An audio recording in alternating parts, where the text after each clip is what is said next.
Welcome. I'm Julie Bacon, and you're listening to the Mindset Coaching for Handlers podcast, a podcast for dog handlers who are on a mission to achieve big goals. Here I share lessons, insights, personal stories, and tools you can apply during your next show, trial, or test to help you strengthen your mental game and hopefully cue more consistently. Be sure to check out the show notes where you'll find details about the episodes, plus important links, including the link to the Dogged Planner and Workbook created just for handlers on a mission. So if you're ready to improve your competitive mindset, get out of your own way, and connect with your dog like never before, then it's time to get comfy, bring an open mind, and work your mindset.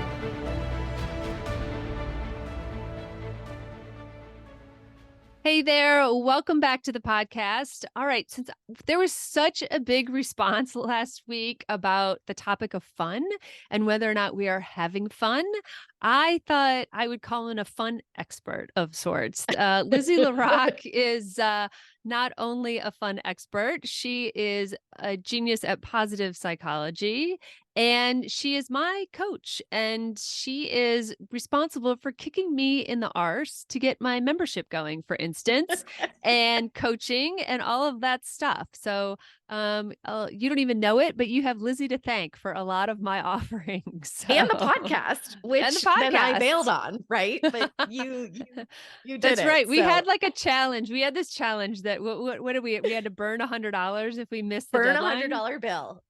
Mm-hmm. So we both launched, and I kept going, and Lizzie needs another challenge.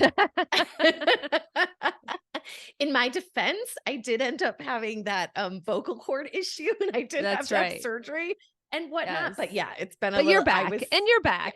You're back. I'm back. I can speak. I can have fun. I can do all the things. And what is the name of your podcast? Well, or at least share it while you're introducing yourself. Way better than I can. The Life Feast podcast, Julie Bacon. Thank you. You can feast on life with me. That's where the positive psychology comes in. That I love this version of this lit up, fully engaged, present life that I like to say I'm not always an expert in real life. I have my moments of stress, and I have my moments of challenges. I was laughing as I thought, oh, well, if my husband listens to this podcast interview, he'd be like, wait, she's the fun expert? When is that? When does that happen? But yeah, that, life can get lifey on us in a hot second. And so I love to teach this, what I call the life feast, and of how to really just not be on autopilot, and fun is part of that. So I love that. My program is the life feast. My podcast is the life feast, coming back in 2023, or Julie's going to make me burn $100 bill. So I will for sure. So that I had this podcast last week, and we were talking about fun, and it came out of a client conversation, as many of my podcast topics do. And we were just talking about the fact of should we be having fun?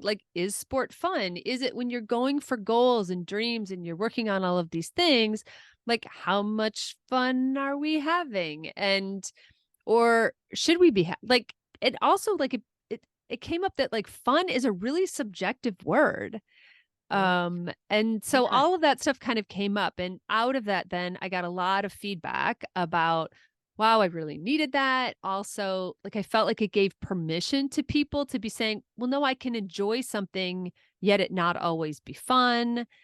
And so I think we need help. I think we need help figuring out, should it be fun?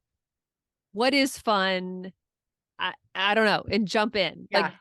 What is the meaning of life here? What happens to us when we die? How do we have fun? So just the basics, right. Just the basics, just some light conversation. Yeah. I love that. So I want to start by just sharing with your listeners what positive psychology is, and so the framework, so that you can see where fun fits into it. Please. And yes. So the positive psychology is about really flourishing in life rather than languishing. And we say that in traditional psychology or clinical psychology, if you're going to a therapist, which I think is a wonderful thing, But really, therapy is there to take you from below baseline to baseline. So, sort of a point of neutrality. And positive psychology is where coaching comes in, and all the work that you and I do of like optimizing life and going north of neutral. And so, this Dr. Martin Seligman is really kind of the founder of positive psychology and out of University of Pennsylvania. And his model is called the PERMA model, and it stands for positivity, engagement, relationships, meaning, and achievement. Mm. And so these are these 5 pillars within this PERMA model. And what I like to say is, you know, the P part is not about being positive all the time. That's kind of a delusional state. That's the misnomer of what positive psychology might be. It's about being resilient. It's about learning how to get unstuck. It's Mm. about understanding that life throws you curveballs, and how do you then go get playful again and Yep. go fetch? Yeah. Right? We use the Yep. dog Exactly. metaphor. And then the E in the PERMA model is all about engagement, and it's about how to have this flow state, this fully lit up version of life where you're just not on autopilot or mindlessly scrolling, right? That's Yep. just what we all spend so much time. So, participating in the dog handling world is right there, like a form of engagement. That isn't a passive version of entertainment, right? Like when you are the handler out there Right. doing the agility, you are engaged. So, and that's not to say that we don't all have those moments where we then just want to go watch an event or go watch some Netflix, but Sure. just that your whole life, when you're kind of a spectator rather than a participant, you are missing out on this engagement piece. And then there's our relationships. The R in positive psychology is really just saying that at the end of our lives, like, our relationships are what matter the most to us. So whether that's our relationship with our family, or our relationships with our fur babies, or our relationships with within the sport, like that's what brings us so much meaning, is that connection, which is a key Yep. piece in this fun bit. And then the M is for meaning, like what brings us meaning, purpose, like little purpose, big purpose. So all of the things that we do love to do, like within the dog agility world. And then, other things in life that bring us meaning, rather our spirituality or reading or things that, I don't know, any number of Yep. activities. And then what you're so great at, the A, the achievements, the goal setting, the accomplishments, what gives us direction, a forward direction to pick a point of where we want to go, and who do we become in that process, right? Like, I know you talk about this so much in your goal setting of really, is it all about the outcome, or is it also who you are becoming in that? So goals give us that direction. Any one of these PERMA frameworks, like if you have too much of it, right? It's gonna be, Yeah. it's like eating too much candy all the time. It's a balance. So these are the aspects of a flourishing life. Does that all make Yeah, no, sense? it's fabulous. And I can see the mindset work that we talk about in many of those letters, right? In that acronym all Yeah. over the place, like from resilience to, from resilience to achievement, right? And everything in between. And it does remind me of something I put in a newsletter in a recent article, which was when you talked about balance, this concept of like the rule of thirds, which I had never heard of. I don't even know if it's a real thing or if it's a story, but it was a story I heard. And it was a story that was told from an Olympic athlete perspective. And she said that her coach, after a particularly hard practice, and she was feeling bad. It was a bad practice. She had a big competition coming up, and she was like doubting herself, like the whole thing. And basically, he said, look, when you're going after a big goal or a big dream or something like that, he's like, it's rule of thirds. She's like, I don't know what you're talking about. He's like, third of the time, you're supposed to feel good. A third of the time, you feel okay. And a third of the time, you're going to feel crappy. And he's like, if it's out of balance, it doesn't work, because if it's too much good, you're not pushing hard enough. Now, of course, he's talking from a coach point, and he's like pushing to get better, like pushing out of your comfort zone. And if it's too bad, you're going to get fatigued and frustrated, and you won't even want to do it anymore. And there's like no joy and whatever. And if there's too much in the middle, you're not feeling anything. You're just not feeling anything one way or the other. You don't feel like you're pushing or improving, but you don't feel like you're enjoying it either. So when you say balance, that story is just right on the tip of my brain lately, because I heard it on the heels of this whole fun conversation and so and so. Yeah, I love that. I hadn't heard it either. Well, I've heard of the rule of thirds because, as you know, I'm a photographer and we use that as a Yes, composition differently. technique. Yeah, But I had, exactly. and it's interesting to think of it that way of like, yeah, it's how you balance kind of the visual material in a photo. Yeah. I hadn't heard it used in that way, but I completely agree with it. And I love that tool to think about it of, yeah. And I think when we set our expectations that like life is supposed to be fun and giddy 24/7, then you end up, Yeah. it's that forced family fun. Is you're like, are we having Yes. fun yet? Yes. You picture Chevy Chase in Vacation, like Yes. this At the car Grand ride from Canyon. hell. Like, we're gonna have some fun, darn Yeah. it. And instead of like knowing that there are these other pieces to life that aren't always going to feel fun, but maybe they bring us meaning and maybe they bring us a purpose in a different way. And it's the overall package of what helps us to flourish. But I love there's this woman. So I taught this whole workshop on fun in my Life Feast program a couple of years ago, and it was coming right on the heels of the pandemic. And it was like nobody was having a lot of Nobody fun. was having And fun. it Nobody. was Yeah. like those first, weeks of lockdown, maybe we're getting creative. We are Yeah. having fun and being Oh, it's going to silly. be And then 2 weeks. It's going to be so yeah, easy. yeah. And then a year later, for like this, Right. this is no longer fun. And it was funny because my kids took this picture of me that I had been on my bed with my laptop doing research on fun, because that sounds fun, right? And I fell asleep and they took this photo and I'm like wrapped in the comforter with my laptop. And I had captioned it for my workshop, like, this is how fun. This is how This is how fun fun looks for looks. me right now. I am completely asleep, exhausted, worn out, and trying to actually tell people about the science of fun.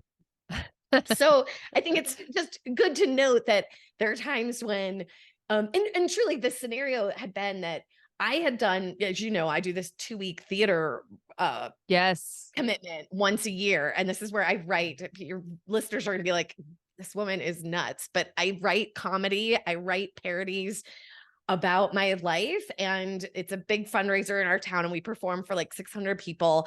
It's 2 weeks. It's really intense. It's very fun. And it is exhausting. And I had come off of the heels of that. And I just crashed and burned because Yeah. I can't live at But that to level. note, you crash and burn every year after this. I Like do. I it takes do. so much out of you, but also it's the most fun you have all year. It's the most fun. And it is this, I think of it as like a fun booster shot. Like it's like an inoculation I love of that. it increases my joy so much that when things are difficult, I can reflect back on, yeah, this was an incredible amount of fun. And as I said, though, but I can't live at that level 24 hours a day. No, I but mean, I'm it's literally writing down like, what's your booster shot? Because I want to be able to ask clients that in the future. Like, what's your inoculation? What's your booster shot? Because it doesn't last forever. Fun isn't all the time. Like, never mind. Keep going. yeah, I'm just writing that down because I yeah. think what's your No, booster shot is a really good question. good question. So I love that. It is what inoculates you. This is what increases our resilience, right? So to knowing that life is going to be difficult and have challenges, and that also does bring us meaning and purpose when we overcome those challenges. Like we feel proud, we feel good about ourselves, or maybe we feel connection and meaning with someone else in commiserating about it, and knowing that you do, like you said, that balance, like you have to have that third of just, wow, a complete unabashed fun to offset what's inevitably going to happen in the rest of your day. So you don't just get dragged down by life. I'll say two things on that. So in positive psychology, we talk about this positivity ratio. This comes from a woman, Barbara Fredrickson. And what she says is that because of our inherent negativity bias, because the things that do go wrong, our survival depended on us noticing them and remembering them and knowing which berries were poisonous, where the tiger hung out, all that we do actually have to triple the good stuff in our life for every, so it's a 3-to-1 ratio. So 3 good for every 1 crummy thing, because you're Velcro for what is bad in your life, and you are Teflon for what's good. It just slides right off of you. Yeah. So you're fun. The reason why fun is so fun and so helpful to us, I think, is because it's really powerful. And when you think about those times in life that were exponentially fun, like my cabaret 2 weeks, like that's a really out of this world time. It's not just, oh, I walked my dog and it was fun. Like that's sort of that, like an enjoyable activity, but maybe it wasn't the most fun I've ever had in my life. Does that make sense? So yeah, but it makes me ask the question is fun extraordinary then? Is fun an exception? Not that you shouldn't be striving to have a good time, but I don't know. I feel like there's so many things in my head. First of all, I feel like we're putting too much pressure on fun. And secondly, fun is how we're defining it feels extraordinary. Yeah. And so there's this woman named Catherine Price, and she's written a book. I think it's called The Power of Fun. And she is a writer who did research on this topic as well, of feeling like she was on her phone too much. She was a new mom. She was not having a whole lot of fun in life. And she decided to kind of delve deep into what fun stories of people fun. And she did thousands of surveys. And what she came up with were these 3 factors. And I absolutely love her definition. So instead of that, Merriam-Webster that you talked about in the last podcast of, lighthearted, frivolous joy or whatever it was. Yeah. That her definition of fun from talking to these thousands of people was that it is a confluence of flow state, connection, and play. Ooh. So if you think about it, when I talked about the PERMA model of positive psychology, the engagement piece is what we refer to as flow state, right? And I know that your handlers are going to know what this is immediately, because that's sport. It's exactly what we strive for. You're in a flow state. And I always use the example of if you were a good tennis player and you were playing tennis against Serena Williams, it's too hard that I don't care how good you are, she's going to kick your butt and you're not in a flow state because the challenge is too great. And if you're playing tennis against a 4-year-old, it's too easy. And that challenge is not going to be great. So it is that Goldilocks sweet spot of being engaged because it is a little bit hard, and that is actually fun to us. Right? But you're also fully present in those moments. You're fully present. Exactly. So what Catherine talks about, these other 2 factors of fun, these stories of fun that people would describe, also had this element of playfulness. So part of that Webster dictionary, lighthearted joyfulness. But then the third piece was this connection. And I think that this is a really fascinating piece, especially for you and I as former marketers, because beer commercials and whatnot are onto this. And they bring in the it's Miller time or whatever with all your friends around, because otherwise the fun is just an addiction, right? It's drinking alone is not pretty. So it's just, and so in any of those things, our fun is multiplied when we are connecting with other people. So with the handlers, I was thinking about that's with the dogs, right? The dogs, for us, a really great run, usually most handlers will describe it as you were so connected with your dog. You were in flow. It was playful. Like, yeah, I mean, like if you're Yeah. saying that, I'm like, okay, finally I have my personal definition of fun. Fine. Like this is working for me, these Right? three things. Yeah. Isn't it great? And so, Yeah. and you think about too, like you think about as a handler, the joy that you experience, I would guess, when you're actually in the competition as well. So you have the audience and you have, your colleagues that you're participating with, like that there's if you're in a stadium by yourself and you're running the course, like Well, it depends on your nerves. Sometimes you would rather be by yourself and not have anyone watch.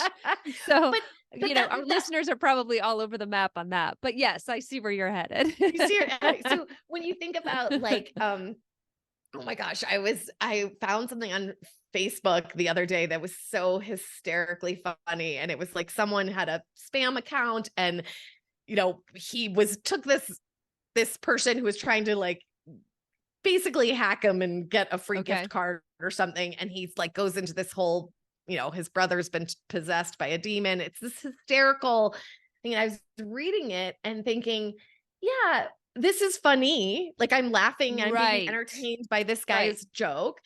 It's not, I wouldn't categorize it as fun because Right. if I were standing there with my husband and he's reading it with me and we're both laughing hysterically. Now you have and connection. now we have connection. Now we maybe don't have entirely the flow state piece, but we're getting closer, if that Well, you're makes fully sense. present. You're fully present, at least from the flow state Yeah, piece of it. So maybe, yeah, I can absolutely. see that. Yeah, there aren't distractions. I am fully engaged in this guy's like taking this troll This on a parody wild thing. ride. Right. And it's Yeah. hilariously funny. But it is funnier. It is a more enjoyable experience when it's shared in Right. some way. I love So that. yeah, so I love that she really dials it into these three factors. And to Yeah. say that doesn't mean that, like, I know that you're a quilter and you love quilting. That's not to say like, well, you shouldn't quilt unless you've got a whole bunch of people around and they're Right. cracking jokes and it's like suddenly. Well, but it's funny, like I do like to quilt and I do get in the flow state. Like one of the way I use quilting actually as an example, flow state, because it's one of those things where I'm fully present and I forget what time is.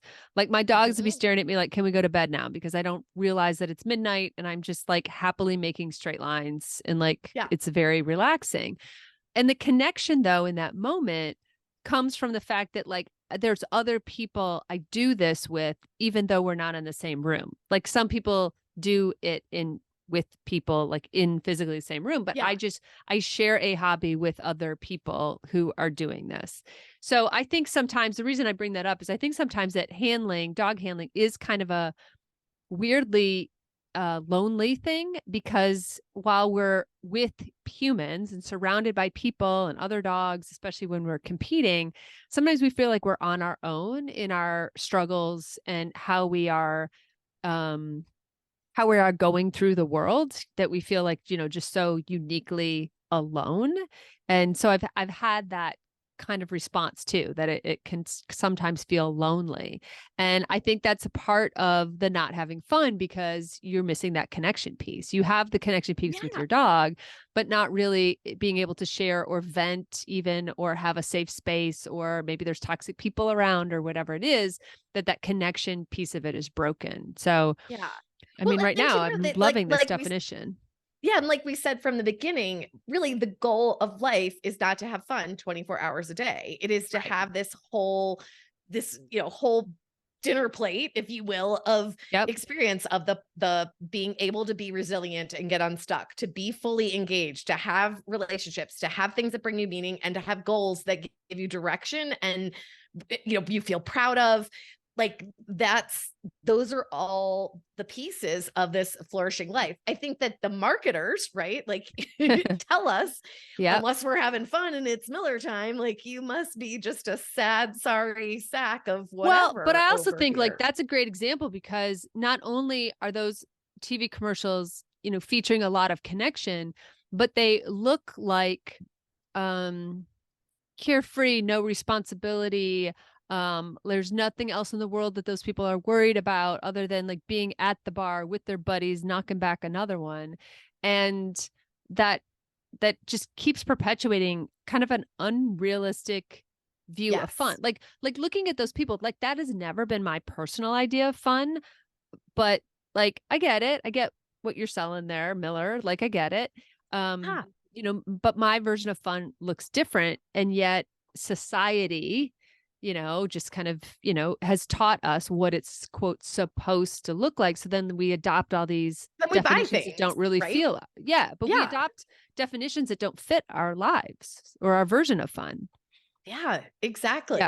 And to say that y- again, the whole point is not to have fun 24/7. Yeah. It's like, okay, Right. you need this little booster shot of fun because they are these moments where you feel really fully alive and engaged and lit up and joyful, Yes. and it is this whole confluence of, Yeah. oh wow, all these factors come together.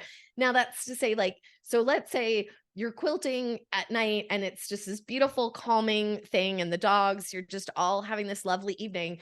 But 2 weeks from now, you go to I'm just making this up, but like a Sure. quilting marathon, and you're gamified and you're having contests and people are laughing and you're in the flow state, but you're also having this wild, raucous Different. quilting. Right.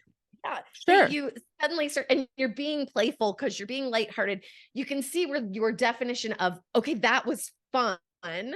versus the calming Yeah. Well, and evening. also, but it speaks exactly to the point that, like, even within your own life, your own hobbies, fun is not a formula. It's going to look different. I mean, it has Yeah. these components, and I love having these Mhm. components to it because I know that helps me.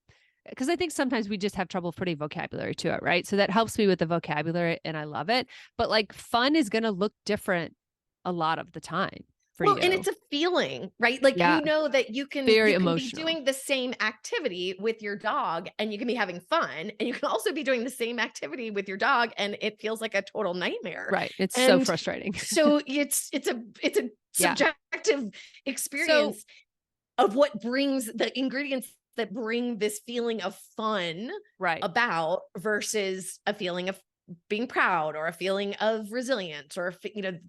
does hopefully This that is makes perfect. sense. It does make sense. It's actually perfect. And I want to address one bit of feedback though, specifically that I got from the last podcast. Because I think it works with this. So one of the things I heard a lot back was that a lot of people feel like they've had moments of fun when they didn't care about the outcome. Mm. And that letting that the times that they had fun, yeah, great puppy eating microphone. So cute. The times that they had fun literally were like that they said don't care, that they did not care about the outcome. And so talk about that I mean, my audience, you understand that like performance and walking into the ring and not caring about the outcome. So talk about the I don't know, the influence or the relationship between fun and outcome, like Yeah. how that Well, I think goes that's together where or works against each other. I don't know. I think that's where the playfulness piece comes in a little bit. And I would use the language with those people that maybe it's not that they didn't care about the outcome, but they were able to be a much more playful version of Yeah. themselves, which lets Yep. go that. I think it's important to note that we all do have our own brand of what brings us fun. So when I describe to, say, my husband that I'm going to go write comedy parodies and sing Bon Jovi songs in front of 600 people about mom Right. life, making fun of myself. He's like, that sounds horrible and Right. like the least fun thing on the planet. And I'm like, this sounds like so much fun.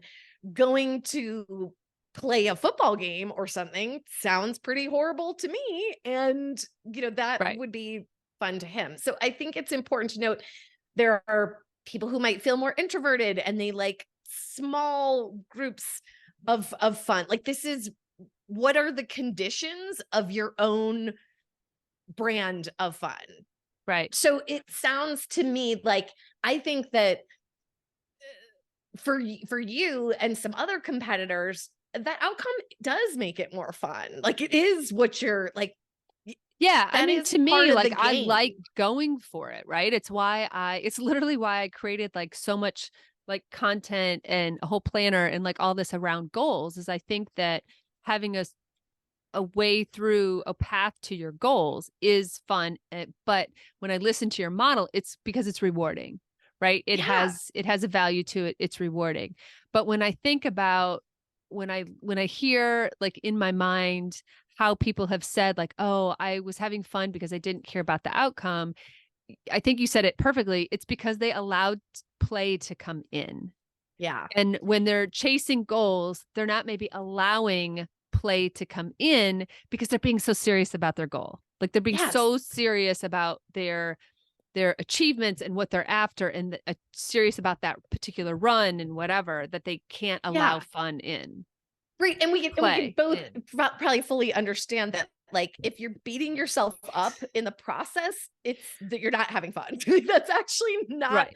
a fun part. If you're challenged and you're revved up by that goal, like that can be fun and playful, but it's not for everyone. And I'll say with myself, like I'm not a incredibly sports competitive kind of person.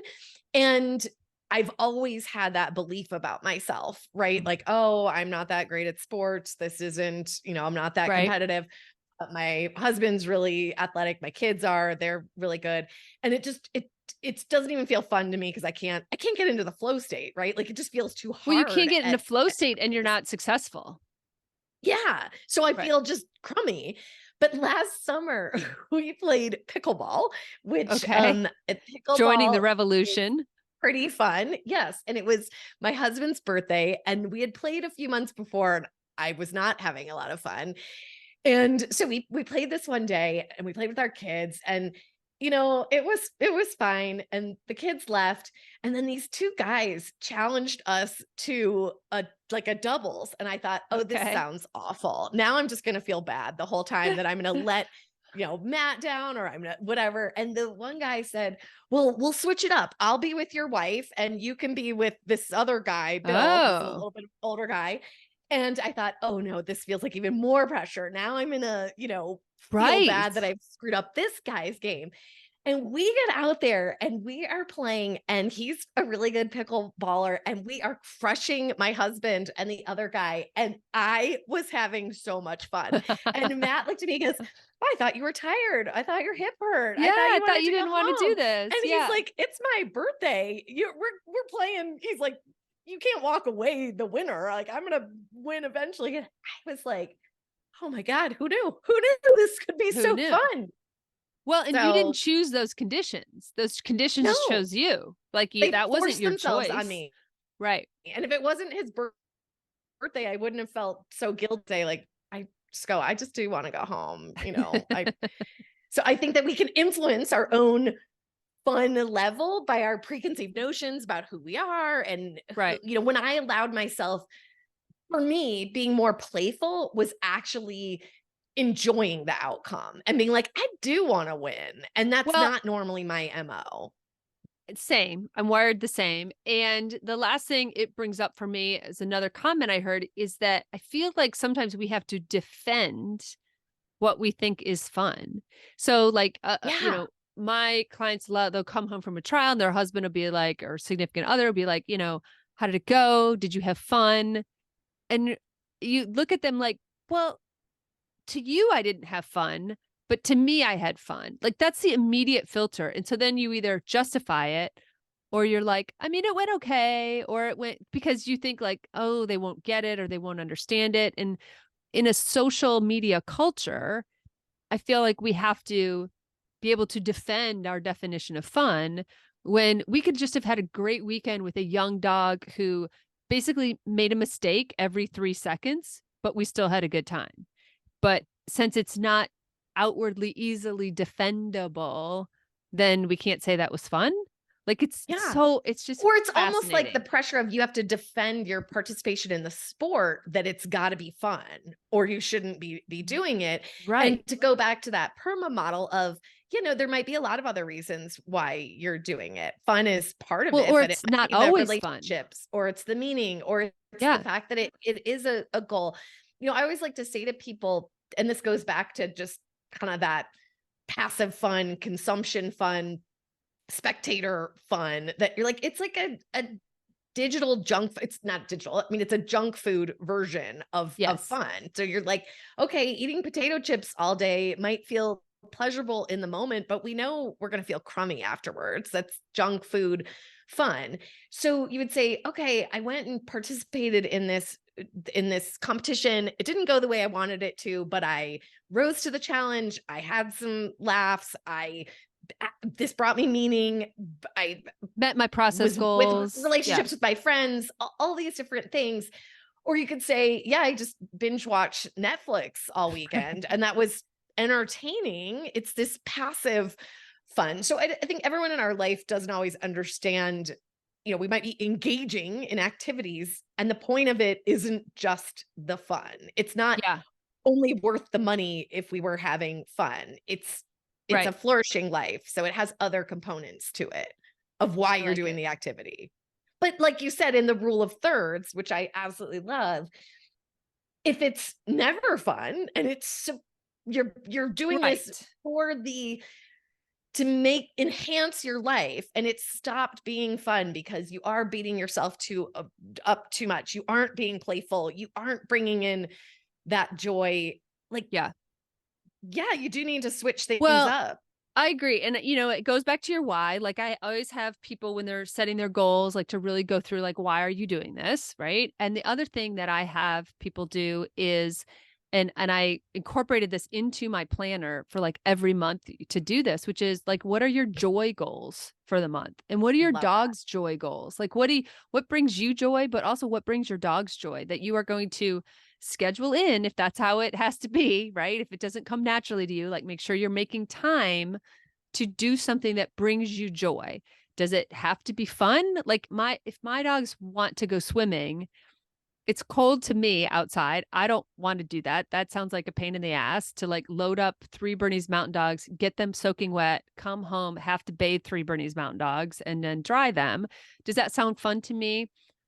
It's not great, but do they love it? 100%. Do I love watching them love it? 100%. Is that on my list Yeah. of joy goals for them? Yes, a thousand Mm. percent.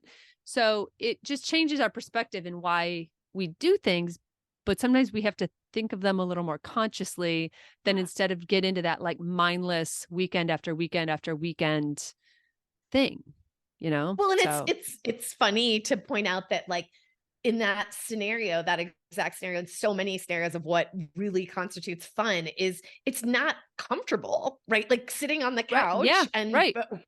cuddling on the couch and binge watching the Netflix and eating pizza is probably more comfortable. Is that more Right. fun?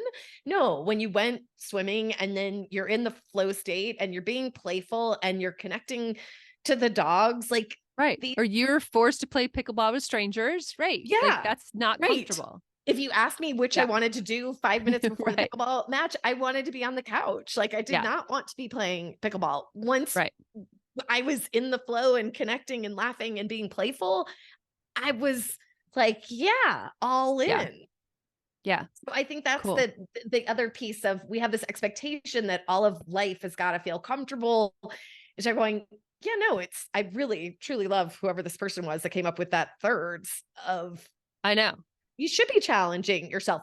We aren't meant if I would always say to my coaching clients, like, if right now all you're craving is a pina colada on an island somewhere, you just need a vacation or a nap or something else. Right. We aren't meant to live a life where we are just passively consuming, spectating. We are meant to get in the game. We are meant to participate. I love It this. it's so much more important than I would always say my kids had the bathing suit rule. So I think of my kids as like Oh your yeah. dogs. It's like Yeah. that it was if you would wear your bathing suit and we would go to a pool or an ocean or whatever, if I didn't get in said body of water, they'd be like, what is the point of wearing your bathing suit? Like, Right. you're no fun. You're supposed to get in. And I'm thinking the same thing. Well, it's cold, it's wet, I'm gonna get my hair wet. I don't want Right. to. Right. But they were like, life isn't about spectating. It is about participating. So I would go in the Yeah. water and go, yeah, that was actually fun. Maybe it was cold. Maybe it was Right. still, I was complaining through it, but are we having fun yet? Yeah, we Yeah. are having fun. Yeah. Very cool. All right. Well, we could talk about this all day, all week, all month. I think it's a fantastic topic. I can't thank you enough for bringing it to us, your perspective, and this like 3-piece from Catherine Price. Like it's going to be part of my vocabulary, as is booster shot is going to be part of my vocabulary. So to my clients out there, be prepared. I will be asking you what your booster shot is.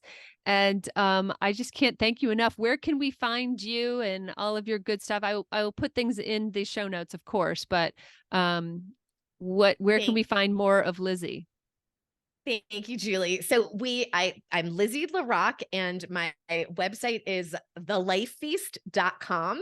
And yeah, you can find me I'm on Instagram a lot, which I know some of your people aren't on there, but at Lizzie Larock, if you are on there, because I love to make funny videos and bring in my brand of positive psychology, which includes a lot of humor. So, well, and the other thing I want to shout out is I think what I've gotten a lot of value out of, in addition to your marketing coaching, but has been the photography aspect and bringing photography and like using your iPhone and getting really just looking. I mean, it's going to be a pun, and I'm not even sorry, but like looking through that lens at your life and finding more great things to record and to enjoy and all of that. So I think your Instagram also does a really pretty job of that also. Thank you. So Thank you. Yes, I'm big on creativity, and that's my brand of flow state as well, of living this fully engaged life, is by participating, by using your phone, as I like to say, for good rather than just passive scrolling and despair and all the ways that we can use it to make ourselves miserable. So that and pickleball. I guess you could maybe find me on a pickleball court. Who knew? If I've got Bob, the doubles partner from Chicago, I think. Go, Bob, go. All right. Well, thank you so much for this. And as I always tell all my listeners, and I hope it means even more this time, I hope you have a fantastic week with your dogs. Absolutely. Go out there and have some fun. Thanks so much for listening to the Mindset Coaching for Handlers podcast with me, Julie Bacon. I am so grateful for your precious time. Check out my Dogged Planner workbook and journal available on Amazon. Just search for Dogged Planner. I also offer monthly membership that's perfect for ongoing support of your awesome goals. Check out theqcoach.com for details, or just stop by and check out all the ways you can work on your mindset.